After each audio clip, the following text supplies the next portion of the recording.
بسم اللہ الرحمن الرحیم الحمد للہ رب العالمین والعاقبۃ للمتقین والصلاة والسلام علی سید المرسلین نبینا محمد وعلی آلہ وصحبہ اجمعین اللہم صلی علی محمد وعلی آل محمد کما صلیت علی ابراہیم وعلی آل ابراہیم انک حمید مجید اللہم بارک علی محمد وعلی آل محمد کما بارکت علی ابراہیم وعلی آل ابراہیم انک حمید مجید اللہم علمنا بما ينفعنا وانفعنا بما علمتنا انک علی کل شیء قدیر۔ معزز مشارکین حضرات، جیسا کہ پچھلے درس میں ہم نے جو آخری بات لی تھی یا جو آخری موضوع لیا تھا وہ تھا المعروف والمنکر، اور ہم نے ان کی تعریف بھی لی تھی۔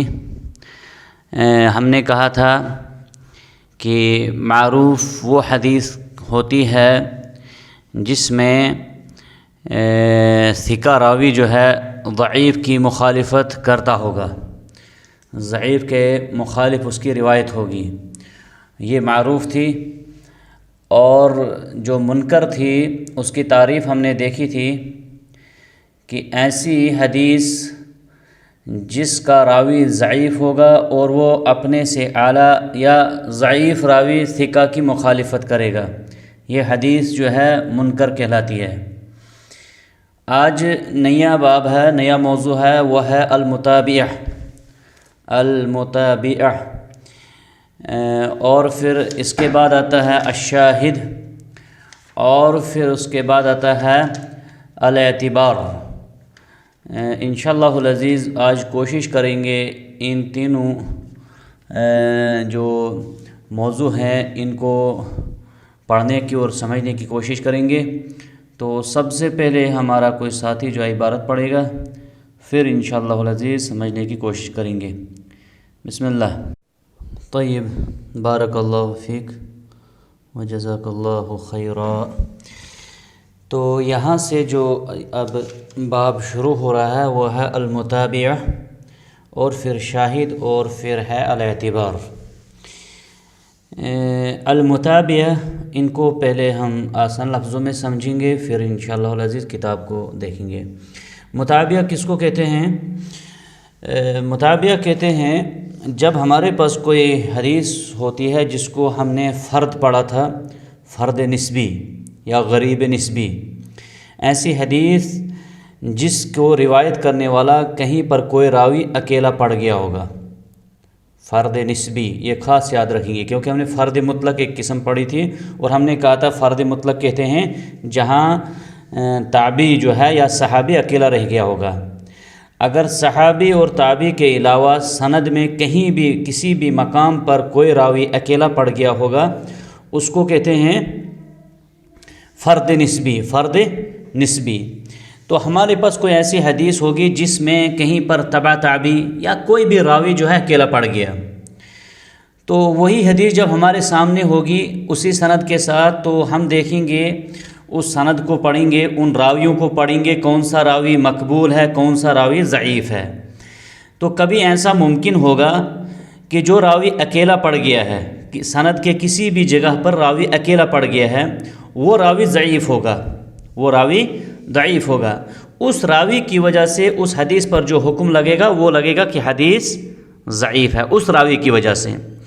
لیکن کبھی کبھار ایسا ہوتا ہے مزید تلاش کرنے کی وجہ سے، کتب احادیث میں مزید تلاش کرنے کی وجہ سے ہمیں اسی حدیث کی جو ہے جو ضعیف راوی روایت کر رہا تھا اسی کے معنی میں یا اسی جیسے الفاظ میں دوسرا کوئی راوی بھی حدیث نقل کرتا ہے، دوسرا بھی حدیث نقل کرتا ہے۔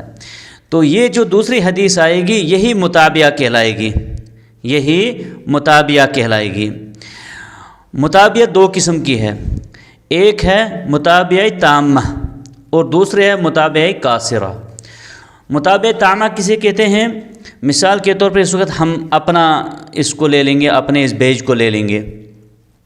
میں اگر کسی استاد سے کوئی حدیث نقل کرتا ہوں کسی استاد سے میں کوئی حدیث نقل کرتا ہوں تو کہیں ایسا ممکن ہوگا کہ میں جب اسے بیان کروں جو اپنے شاگرد ہوں گے وہ ایسا گمان کریں گے کہ یہ جو میرا عبد القدیر ہے یہ اکیلا اپنے استاد سے رہ گیا تھا، لیکن جب آگے اس کی تلاش کریں گے جو جیسے محدث آئی ہیں انہوں نے حدیث کتابوں کے اندر تمام تر جو سندیں تھیں ان کو جمع کیا، تو جب کوئی دوسرا آئے گا محدث وہ تلاش کرے گا تو اگر اس نے کہیں پر پایا میرا کوئی ساتھی ہے جو کلاس میٹ ہے وہ بھی وہی حدیث میرے استاد سے نقل کرتا تھا، تو جو میرا کلاس میٹ آیا میری اس جو حدیث میں نے نقل کی تھی اپنے استاد سے، میرا کلاس میٹ آیا اس نے بھی وہی حدیث نقل کی، یہ متابعہ تامہ کہلاتی ہے کہ ہم دونوں کا اس وقت میرا اور میرے ساتھی کا جو استاد ہے وہ ایک ہے۔ اگر ایسا نہیں ہوا، اگر یہ ہوا یہ متابعہ تامہ کہلائے گی۔ کبھی ایسا ہوگا جو حدیث میں نقل کرتا ہوں تو میرے کلاس میٹ تو کوئی نقل نہیں کرتے ہیں، یا کوئی کرتا بھی ہوگا لیکن اس استاد سے نقل نہیں کی ہوگی، اس نے ڈائریکٹ اوپر والے استاد سے یا کسی اور طریقے سے سنی ہوگی وہی حدیث، تو وہ متابعہ قاصرہ کہلاتی ہے، متابعہ قاصرہ کہلاتی ہے۔ اور اس کے لیے میں انشاءاللہ العزیز اس واٹس ایپ گروپ میں آپ کو ایک میسیج ڈالوں گا، اس کو آپ اچھے طریقے سے پڑھیں گے، اور وہ کتاب ہے جس کے بارے میں پہلے بھی آپ کو کہہ چکا ہوں، تقریب مصطلح الحدیث، تقریب مصطلح الحدیث، یہ ہے جربوئی کی، مدینہ یونیورسٹی میں ایک بڑے معروف ترین استادوں میں سے ہیں، ان کی کتاب ہے تقریب مصطلح الحدیث، ایک عظیم کتاب۔ انہوں نے اس کتاب کے اندر جو ہے نا بڑی اصول حدیث کی بنیادی کتابوں کے متون کو یہاں پر جمع کیا ہے، اور بڑے عجیب الفاظ کے ساتھ ہے ماشاءاللہ۔ اس کا میں آپ کو نقشہ بھیجوں گا اس کتاب واٹس ایپ میں انشاءاللہ العزیز، وہاں پر آپ جو ہے سمجھ جائیں گے متابعہ تامیہ کیا ہے اور متابعہ قاصرہ کیا ہے۔ پھر اس کے بعد ہے شاہد، دوسری قسم جو ہم پڑھیں گے وہ ہے شاہد۔ شاہد کہتے ہیں، ابھی کتاب کو رہنے دیجئے، کتاب کو آپ رہنے دیجئے اسی جگہ پر۔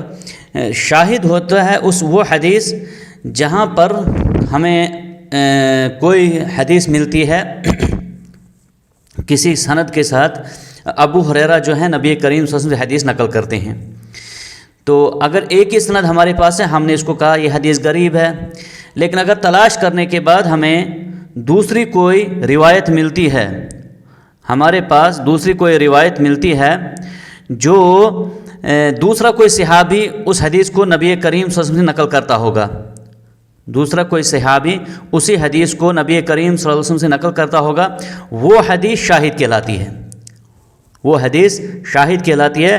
یعنی کسی ایک حدیث کو جو ہے ایک حدیث ہمارے پاس پہلے موجود تھی، ایک صحابی سے نبی صلی اللہ علیہ وسلم سے نقل کرتا تھا، ہم نے اس حدیث کو کہا تھا یہ غریب ہے، لیکن جب ہم نے تلاش کیا، تلاش کرنے کے بعد ہمیں دوسری کوئی روایت ملتی ہے، سند ملتی ہے جس کے الفاظ بھی اسی طریقے کے ہیں جو پہلے ابو ہریرہ روایت کرتے تھے، دوسری روایت ہمیں ملتے ہیں مثال عبداللہ بن عمر یا کوئی اور راوی ہیں، تو وہ بھی وہی حدیث نبی سے نقل کرتے ہیں، تو ہم وہاں پر اس کو کہیں گے یہ کیا کہلائے گی، اس کی شاہد ہوگی، جس میں صحابی الگ الگ ہوں گے وہ شاہد کہلاتی ہے۔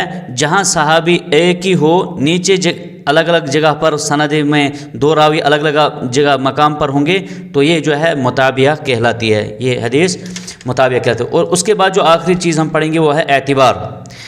اعتبار کہتے ہیں اصل میں اس طریقے کو یا اس تحقیق کو جس کے ذریعے سے ہم یہ شاہد اور متابع کو تلاش کرتے ہیں، یہ اعتبار کہلاتا ہے۔ اور اب پڑھتے ہیں ہم کتاب کو انشاءاللہ العزیز، یہاں سے بات اور واضح ہو جائے گی اور کوشش کریں گے انشاءاللہ العزیز سمجھنے کی۔ کہتا ہے مصنف رحمہ اللہ، اوپر محقق کا کلام ہے، المتابعہ وما تقدم ذکرہ،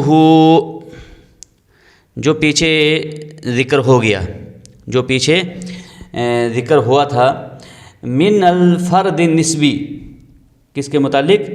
فرد نسبی کے متعلق۔ ان وجد بعد ظن کونہ فردن، وہ اگر فرد نسبی حدیث پائے گی جس کے بارے میں پہلے گمان یہ ہوا تھا کہ وہ غریب ہے، فرد نسبی ہے، لیکن اس کے بعد جب تلاش کی گی اگر اور کوئی روایت پائے گی قد وافقہ غیرہ کہ اس کو کسی اور نے بھی موافقت کی ہے. یعنی جب آپ کے پاس حدیث فرد نسبی ہوگی، آپ کو مراجعہ ساتھ ساتھ کرتے رہنا ہے تاکہ آپ کو یہ درس سمجھ آئے فرد نسبی کس کو کہتے ہیں.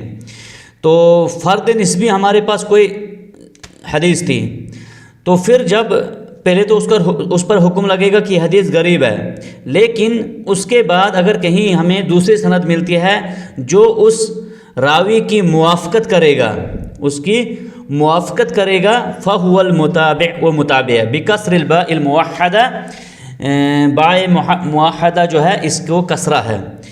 یہ جو ہے کتابوں کے اندر، متون کے اندر اکثر یہ عبارتیں ملتی ہیں کہ یہ کیا کہلاتے ہیں باء الموحدہ. یہ کیا چیز ہے؟ یہ وہ بعض حروف ہیں جو ایک دوسرے سے ملتے جلتے ہیں. یہاں پر جو ہے با ہے، اگر اس با کو ابھی تو ہمارے پاس یہ پرنٹ جو ہے بالکل صاف ہیں، لیکن کچھ کتابیں ایسی ہوتی ہیں جو پہلے مخطوطات تھے، ہاتھ سے لکھی گئی تھی، تو وہاں پر با اور یا کبھی ایک جیسا ہوتا تھا. با اور یا ایک دو نقطے اگر ہوتے تو یا بن گیا. اور آپ کو معلوم ہوگا وہ حدیث جس کو غالباً کچھ ائمہ نے واقعے کو نقل کیا، حدیث تو صحیح بخاری کی ہے لیکن حدیث کو کچھ ائمہ نے نقل کیا ہے. وہ حدیث اس طرح ہے کہ جو یہ الحبۃ السوداء دواء لکل داء الا السام کے الفاظ غالباً کہ حبۃ السوداء ہائی با اور تا. حبۃ السوداء کہتے ہیں کلونجی کو. حدیث میں آیا ہے کہ کلونجی جو ہے ہر بیماری کا علاج ہے، کلونجی میں ہر بیماری کا علاج ہے سوائے موت کے. یہ حدیث کے الفاظ ہیں. کہتے ہیں ایک آدمی تھا ایسے ہی جو خود ہی عالم بن بیٹھا تھا، گھر میں کتابیں خود ہی پڑھتا تھا، خود ہی عالم بنانے کی کوشش کرتا تھا. کہتے ہیں اس کا باپ عالم تھا، باپ کے وفات کے بعد اس نے اپنے باپ کی کرسی پکڑنا چاہی، بغیر استاد کے حدیثوں کو پڑھنا چاہا. کہتے اس نے کیا کیا، جو حدیث تھی الحبۃ السوداء، حبۃ السوداء جو ہے با کی جگہ اس کو دو نقطے دکھائی دیے، ایک کی جگہ دو نقطے دکھائی دیے. اس نے پڑھا حبۃ السوداء کی جگہ حیۃ السوداء. اور حیۃ السوداء کہتے ہیں کالے سانپ کو. حبۃ السوداء کلونجی، حیۃ السوداء کالا سانپ. کہتے ہیں اب یہ نقل واقعہ ہوا ہے، غالباً ابن حجر نے بھی کہیں اپنی کتاب کے اندر نقل کیا اس واقعے کو. کہتے ہیں اس صاحب نے خطبہ دیا اور خطبے میں لوگوں کو کہا کہ حیۃ السوداء جو ہے ہر بیماری کا علاج ہے. پڑھنا تھا حبۃ السوداء، کسی استاد کے پاس وہ پڑھتا تو استاد اس کو کہتا یہ حبۃ السوداء ہے، تو مس پرنٹ کی وجہ سے یا کسی اور وجہ سے اس نے پڑھ دیا حیۃ السوداء، اور وہی سمجھا بھی اس نے. استاد کے بغیر ان کتابوں کو سمجھنا جو ہے وہ اکثر انسان خسارے میں اور گمراہی کی طرف جا سکتا ہے. تو کہتے ہیں اس نے خطبے میں اس کو ذکر کیا تو لوگوں نے کالے سانپ ڈھونڈنے شروع کیے. جس کو جہاں پر ملا جنگل میں اس نے اس کو لایا، بنایا، کھلایا، خود کو خود بھی کھایا، گھر والوں کو بھی، تو سب کا ہو گیا انا للہ و انا الیہ راجعون. اور بعض کہتے ہیں نہیں، اس نے خود ہی یہ تلاش کیا، کالا سانپ لایا، بنایا، تو اس کی جو ہے مرتیو ہوگی، موت ہوگی. تو کتابوں کے اندر جب ہم متون یا اس قسم کی کتابیں پڑھتے ہیں وہاں پر اس قسم کے اشارات، تنبیہات ضرور ملتی ہیں جس سے ہم فرق کر پائیں گے. با الموحدہ، موحد کس کو کہتے ہیں اصل میں؟ اکیلے کو. تو با جو ہے یہاں پر موحدہ ہے، ایک نقطہ اس پر ہے. جب یا لکھا ہوتا ہے اس کو مثنا لکھا ہوتا ہے، مثنا. اگر تھا ہوگا مثلثہ لکھا ہوتا ہے. کیا لکھا ہوتا ہے؟ مثلثہ. اسی طرح اگر دال اور زال کہیں پر لکھا ہوگا جہاں پر شک ہوگا قاری کو کہ دال ہے کہ زال ہے، اگر دال لکھا ہوتا ہے محملہ لکھا ہوگا، اگر زال ہوگا اس کے سامنے معجمہ لکھا ہوگا، سین ہوگا محملہ، شین ہوگا معجمہ. کیونکہ جو نقطے ہیں یہ اس وقت عام ہیں. جو متقدمین کی کتابیں ہیں جس طرح شیخ الاسلام ابن تیمیہ ہیں وہ تو متاخر ہی ہیں، لیکن ان کی کتابوں میں بھی جو ہاتھ کے متون تھے، ان کے جو نسخے تھے، وہاں پر جو ہے نقطے بہت کم ملیں گے.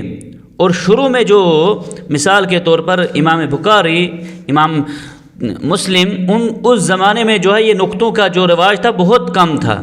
بہت کم تھا، بلکہ جتنا زمانہ صحابہ کرام کی طرف قریب جائے گا اس زمانے میں خالص سیدھا، جیسے ہم نے یہ عبارت ابھی پڑھی ما تقدم ذکرہ، نہ وہاں پر تا ہوگا، نہ دو نقطے، اور نہ ہی دال پر یہ تشدید وغیرہ، نہ ہی دال پر نقطہ ہوگا، وہ خود سمجھتے تھے یہ نقطے کس لیے ڈالے گئے، ہمیں سمجھانے کے لیے۔ تو بکسر الباء جو ہے، بکسر الباء الموحدہ، اس سے کیا مراد ہے کہ با پر جو ہے ایک نقطہ ہے، غلطی سے آپ نے یا نہیں پڑھنا ہے، اور مراد کیا ہے، پیچھے جو ہم نے متابعہ ہے فہو المتابع، با پر کسرہ ہوگی، با موحدہ پر کیا ہوگی، کسرہ ہوگی۔ مثال کوئی ممکن ہے کہ کوئی اس کو کیا پڑھ سکتا تھا، متایا پڑھ سکتا تھا، یا بھی اگر کوئی استاد کے پاس نہ پڑھے یا پھر اس پر نقطے نہ ہوتے، ممکن تھا کہ ہم بھی غلط اس کو پڑھ سکتے تھے۔ تو یہ غرض ہوتی ہے، اس کو بھی انشاءاللہ العزیز میں آپ کو واٹس ایپ کے ذریعے سے اس کی بھی تھوڑی سی وضاحت کر دوں گا۔ یہ ہوگی متابعہ۔ اگر ہمارے پاس حدیث کوئی فرد نسبی تھی، اگر پہلے تو ہمارے پاس گمان یہی تھا کہ حدیث فرد نسبی ہے، لیکن اس کے بعد تلاش کرنے کے بعد یا کوئی اور محدث آیا، اس نے کہا نہیں جناب، اس حدیث پر جس نے حکم لگایا ہے کہ یہ فرد نسبی تھی، بات ایسی نہیں ہے، اس کی متابعہ ہے، اس کو اور بھی طریقے سے جو ہے روایت کیا گیا ہے۔ والمتابعۃ او المتابعۃ علی مراتب، اس کے بھی مرتبے ہیں، اس کے بھی متابعہ کے جو ہیں، جو موافقت ہوگی، المتابعہ اس کی جو موافقت جو ہوگی اس کے بھی مراتب ہے۔ لِأَنَّهَا إِنْ حَصَلَتِ الرَّاوِي نَفْسِهِ، اگر جو راوی روایت کر رہا ہے، اگر اسی کا کوئی ساتھی اس کے استاد سے اسی حدیث کو نقل کرے گا، فَهِيَ التَّامَّةُ، یہ متابعہ تامہ کہلائے گی۔ وَإِنْ حَصَلَتْ لِشَيْخِهِ فَمَا فَوْقَهُ، اگر اس کو ایسا نہیں ہے، وہاں پر کیا ہوگا، اس کے جو استاد ہے وہاں پر موافقت ہوئی ہوگی، یعنی اس کا استاد اور دوسرے راوی کا استاد ایک استاد سے نقل کرتے ہوں گے۔ مثال میرا استاد اور ہمارے جو ساتھی ہیں فاضل پرویز صاحب کا الگ استاد ہوگا، میرا استاد الگ ہوگا، اور ہم دونوں کے استاد اوپر ایک استاد سے حدیث نقل کرتے ہوں گے، اوپر ان کا جو ہمارے استادوں کا استاد ہوگا وہ ایک ہی ہوگا، میرا اور پرویز صاحب کے استاد وہ ایک ہی ہوگا، یہ متابعہ قاصرہ کہلائے گی۔ یا پھر فما فوقہ، یا اس سے اوپر کہیں پر بھی ملے ہوں گے، صرف وہ صحابی تک نہیں ہونا چاہیے، کیونکہ صحابی اگر آئیں گے الگ الگ تو وہ شاہد کہلائے گی، وہ متابعہ نہیں کہلائے گی۔ صحابی سے نیچے جہاں پر بھی مطابقت ہوگی، موافقت ہوگی، وہ کیا کہلائے گی، متابعہ قاصرہ۔ اگر اس وقت میرے کوئی روایت تھی، کوئی حدیث میں اپنے استاد سے نقل کرتا تھا، تو لوگوں نے خالی اس سند کو دیکھا تھا، لگایا تھا حکم فرد نسبی کا، لیکن پھر تلاش کرنے کے بعد وہاں پر انہوں نے پایا کہ نہیں، ان کے ساتھی ایک تھے، پرویز ان کا نام تھا، انہوں نے بھی میرے استاد سے، یعنی ہم دونوں کا استاد ایک ہی تھا، حدیث نقل کی ہے، تو یہ متابعہ تامہ ہوگی۔ اگر ایسا نہیں ہوگا، ہم دونوں کے استاد الگ الگ ہیں لیکن ان کا استاد ایک ہی تھا، یہ متابعہ قاصرہ کہلائے گی، واللہ عالم۔ اب دیکھیں، وَيُسْتَفَادُ مِنْهَا التَّقْوِيَةُ، اس سے جو اس کا فائدہ کیا ہے، اس کا فائدہ کیا ہے، اس کو تلاش کرنے کا فائدہ کیا ہے، دوسری سند سے آنے کا فائدہ کیا ہے، اس سے تقویت ملتی ہے۔ ممکن ہے کہ وہ راوی مستور تھا، ممکن ہے اس راوی کے اندر تھوڑا سا ضعف تھا، ممکن ہے اس راوی کے بارے میں تھوڑا کلام تھا کہ اس کو بھول جاتا تھا، جب دوسری سند آ گئی اس کے کلام کی تائید ہوگی، جب تائید ہو جائے گی تو حدیث کا درجہ جو ہے بلند ہو جائے گا۔ اگر پہلے حدیث ضعیف تھی وہ حسن بن جائے گی، حسن لگائی رہی، اگر پہلے حدیث حسن تھی وہ صحیح لگائی رہی بن جائے گی، جیسا کہ آپ نے پہلے پڑھ چکے ہیں۔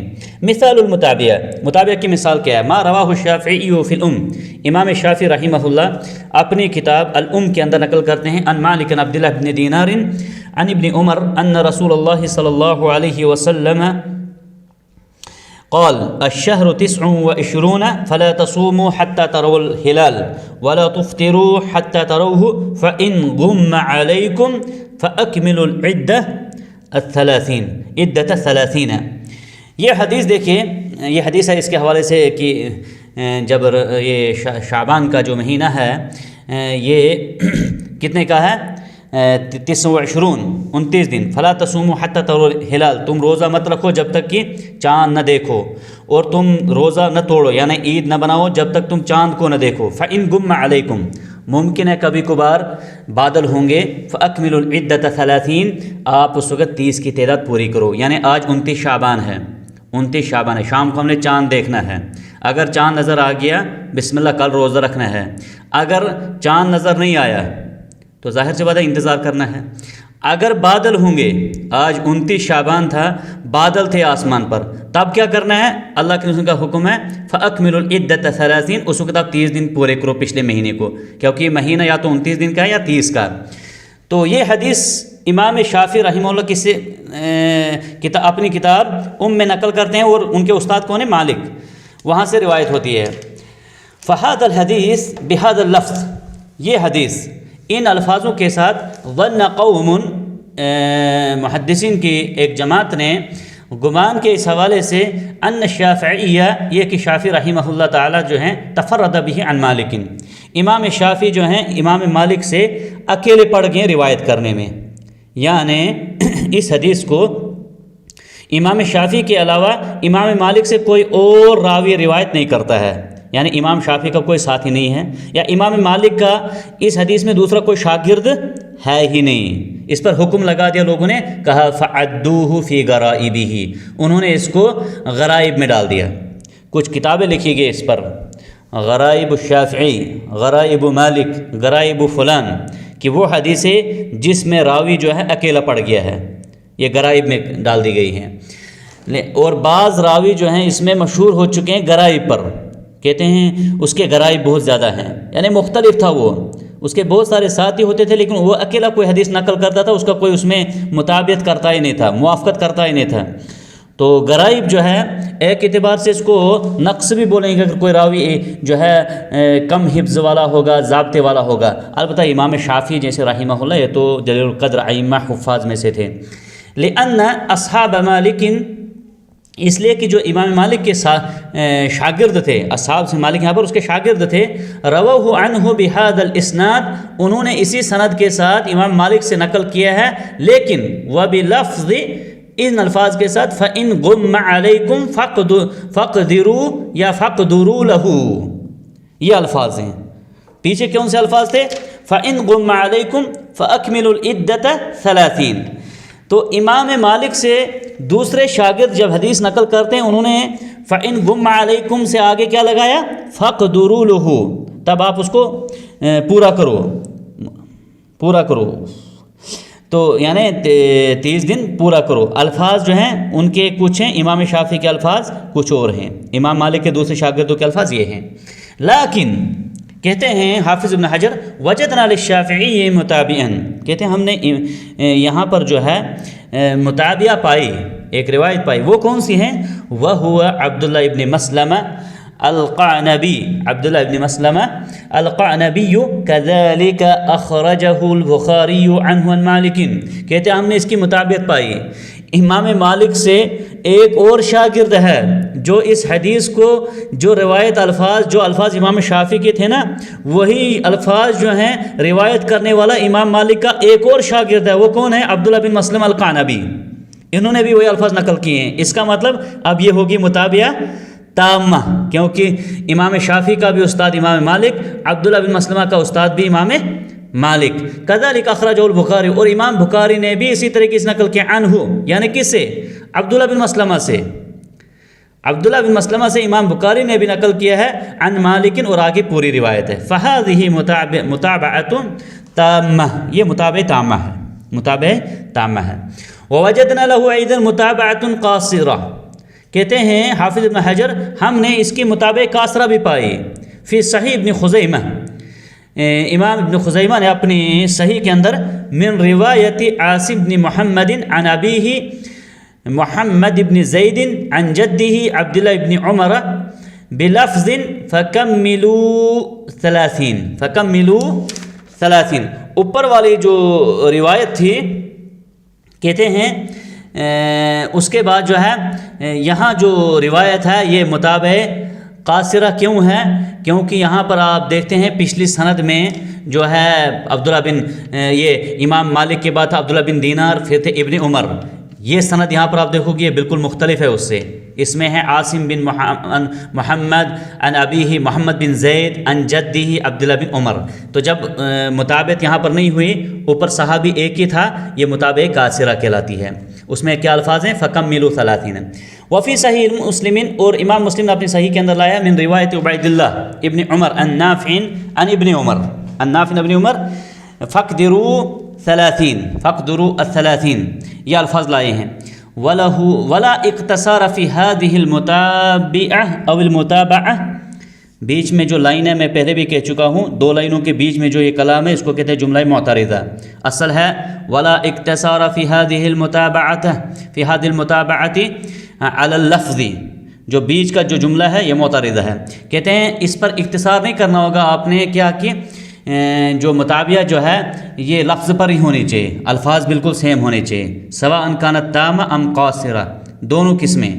اس کے لیے ضروری نہیں ہے اور اختصار آپ نے نہیں کرنا ہوگا کہ یہ جو ہے نا ہو بہو الفاظ وہی ہونے چاہیے. بل لو جاءت بالمعنی لکفت، اگر مطابق کوئی روایت دوسری روایت آتی ہے وہ بالمعنی ہے، معنی وہی دلالت کرتی ہے، یہ بھی کافی ہے.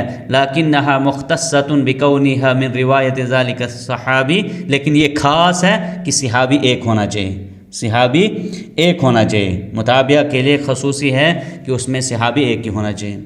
یہاں سے گھڑی نے بھی ہمیں ٹک ٹک شروع کر دیا اور میٹنگ جو ہے ختم اچانک ہو سکتی ہے، تو میں مناسب سمجھوں گا یہیں پر ہم اختتام کرتے ہیں.